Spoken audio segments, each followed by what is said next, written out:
The Sarbanes-Oxley Act, in an effort to increase or restore user reliance on the financial reports and confidence in the financial reports, also puts some constraints on management of companies.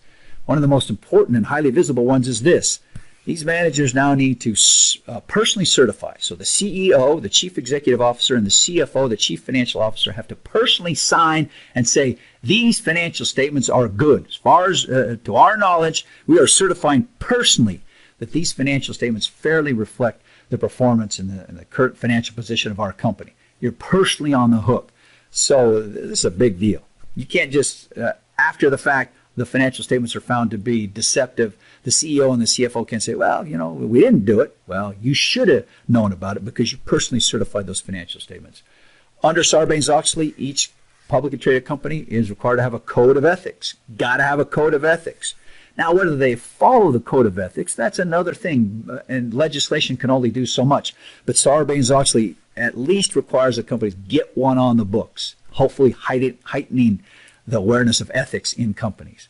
No loans to officers or directors, because this just increases the financial incentives of everybody to report maybe a little bit deceptively at the cost of deceiving outsiders. So no, none of these loans. The internal control report. Management has to personally certify that their company has an internal control system that safeguards the assets, that makes sure that things happen in an organized and approved way, and that the financial reports are complete. Management has to affirm that such an internal control system is in place. And finally, management has to support an independent audit committee made up of a subset of the board of directors, the outside directors, and management has to make sure that they don't try to circumvent the activities of this independent audit committee, the subcommittee of the board of directors.